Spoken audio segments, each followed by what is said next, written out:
Last lecture की तरह splitting the middle term या दूसरी मेथड सिखाने वाला हूँ जिसमें मिडल टर्म नेगेटिव होती है। तो इसके लिए हमें क्या करना है बेटा, x² प्लस 3x को मल्टीप्लाई करना है। याद रखना है कि जब भी प्रोडक्ट पॉजिटिव होती है तो यार एडिशन ही चेक करेंगे, जो नंबर मल्टीप्लाई में आता है उसका, जो प्रोडक्ट में आता है। प्रोडक्ट में हमारे पास 3x² है कि 3 के फैक्टर कौन कौन से है, 3 1 जा 3, एक ही ऑप्शन अवेलेबल है।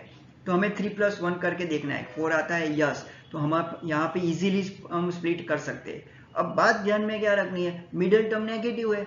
अब नेगेटिव मिडल टर्म है तो क्या करेंगे, तो दोनों को नेगेटिव साइन कर देंगे, क्योंकि इंटीजर्स का रूल्स है जब नेगेटिव नंबर दोनों पे ऐड करते हो तो आंसर जो आता है हमारा वो नेगेटिव ही आता है।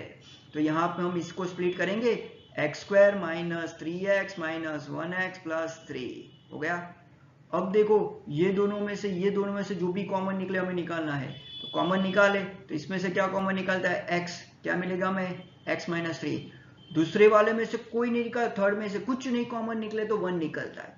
याद रखना बेटा, थर्ड टर्म नेगेटिव है ना, तो नेगेटिव साइन के साथ कॉमन निकालना है, ये रूल है स्प्लिटिंग द मिडल टर्म का। 1 - 1 ले लिया मैंने यहाँ पे। अब माइनस जब भी कॉमन निकलेता है, ब्रैकेट के अंदर कोई भी नंबर है उसकी साइन चेंज हो जाएगी, कि x की साइन माइनस है वो प्लस हो जाएगा, 3 की साइन प्लस है तो माइनस हो जाएगी।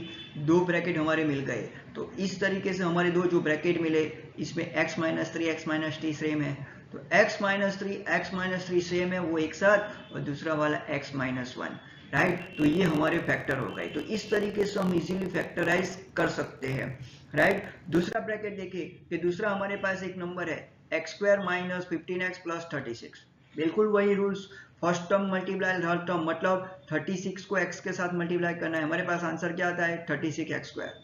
अब 36 के फैक्टर निकालते, इस बार मैं पूरा करके दिखाता हूँ, फिर आप अपने मैथमेटिक कैलकुलेशन टेबल का यूज करके फास्ट कर सकते हो। सो 36 में क्या होता है, 36 1 जा 36, 18 2 जा 36, 3 से होता है, यस होता है ना ऑब्वियसली, 12 3 जा भी होता है, 4 से होता है, 4 से भी होता है, बहुत सारे ऑप्शन अवेलेबल है, 6 से भी होता है, 6 6 जा, देखो बहुत सारे फैक्टर है, 36 1 जा 18 2 जा, सभी मैंने लिख दिए।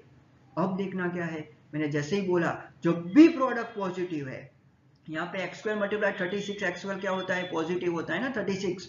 एडिशन चेक करेंगे, देखो 37 1 जा 37, 18 36 + 1 37, 18 + 2 कितना होता है, 20 होता है, 12 + 3 कितना होता है, 15 होता है, राइट। ऐसे 9 + 4 कितना होता है, 13 होता है, 6 + 6 कितना होता है, 12 होता है।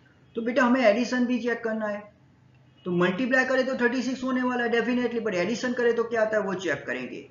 अब हमारे लिए इंपॉर्टेंट नंबर क्या हो जाएगा, हमारे लिए इंपॉर्टेंट नंबर क्या हो जाएगा, ये वाला जो नंबर क्या है हमारे पास इंपॉर्टेंट नंबर है वो है 15। क्यों 15 इंपॉर्टेंट है, बिकॉज मिडल नंबर हमारा 15 है, राइट। अब प्रोडक्ट पॉजिटिव है, हम एडिशन चेक कर दे तो दोनों को माइनस साइन दे देंगे, तो क्या हुआ -12, तो -12 + -3 क्या होता है, -15। तो ये दो नंबर हम यहाँ पे पुटअप कर देंगे, x² - 12x - 3x + 36, बिल्कुल उसी तरीके से अगले वाले सम के जैसा है। x कॉमन ले लो, हमारे पास क्या रहेगा, x - 3, -3 कॉमन ले लो, 3 क्यों कॉमन लिया, 36 में मैक्सिमम कॉमन नंबर निकालना है हमें, यहाँ पे 3 कॉमन ले लिया, तो क्या बाकी रहा यहाँ पे x, और बाकी वाले प्लस है उसमें से कॉमन ले माइनस, 36 में से 3 कॉमन लिए तो क्या बाकी रहेगा 12। तो हमारे पास दो ब्रैकेट हो गए, एक x - 12 हुआ, दूसरा क्या हुआ x - 3। तो इस तरीके से हम फैक्टराइज कर सकते हो, बहुत इजी तरीके से। तो बच्चे लोग हमें यही ध्यान रखना है कि फर्स्ट टर्म को थर्ड टर्म के मल्टीप्लाई करने से हमें जो भी प्रोडक्ट मिलती है, जैसे कि ये दूसरा थर्ड टर्म कर रहा हूँ आपके सामने, 24x² मिल रहा है, पॉजिटिव मिलेगा because first and third term positive. Again 24 के फैक्टर निकाल, 24 1 जा 12 2 जा 8 3 जा 6 4 जा। अब क्या करना है, हमें एडिशन चेक करना है। देखो बेटा यहाँ पे कोई बोलेगा सर हमारे स्कूल के बच्चे सर ने तो माइनस करना भी सीखा, हाँ माइनस आता है बेटा, देखो ये वाले सम ऐसा है ना, माइनस से भी 10, देखो मिडिल नंबर देखो क्या है, 10 है, क्या है -10 है, बस। पर पहले 10 की बात करें कि 24 प्लस कितना होगा 25 होता है, 12 + 2 कितना होता है 14 होता है, 8 + 3 क्या होता है 11, 6 + 4 10 होता है। सब बोलेंगे 6 + 4 का है, बट दूसरी भी एक कंडीशन है, सपोज हम माइनस चेक करेंगे तो 12 - 2 भी 10 हो सकता है, वो नेगेटिव वाले सब में काम में आएगा जो नेक्स्ट लेक्चर में मैं सिखाने वाला हूँ।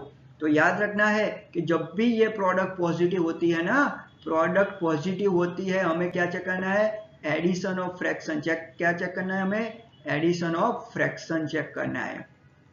क्लियर, ये बहुत इंपॉर्टेंट बहुत बड़ा रूल्स है। तो फर्स्ट मेथड जो लास्ट में थी तो वही इसमें भी ये करना है। तो क्या करेंगे यहाँ पे x square minus 6x minus 4x plus 24 करेंगे। क्यों, क्योंकि प्रोडक्ट पॉजिटिव है, 12 माइनस 2 नहीं ले सकते, यहाँ पे x कॉमन लेंगे, राइट, यहाँ पे 24, राइट, 6x है, राइट, तो x जैसे ही कॉमन लिया क्या बाकी रहा हमारा, x माइनस 6 माइनस 4 लिया तो क्या बाकी रहा x माइनस, क्योंकि माइनस का रूल सबको पता चला, माइनस जब भी कॉमन निकलता है तो साइन चेंज कर दे, वैसे मल्टीप्लाई होने के बाद भी होता है, वो याद रखना है, बेसिक रूल्स, दोनों ब्रैकेट सेम है। तो x minus 6 and x minus 4, तो इस तरीके से जिसमें मिडल टर्म नेगेटिव है and first and third term positive है उसको आप फैक्टराइज कर सकते हो, राइट। और इसी तरीके से आपको जो भी स्प्लिटिंग द मिडल टर्म के डाउट है, ऐसे डाउट है, मेरे कमेंट में लिख सकते हो, और चैनल को सब्सक्राइब करो, मोर वीडियो में अपलोड करने वाला हूँ जिसको देख के आप आपका मैथ्स इंप्रूव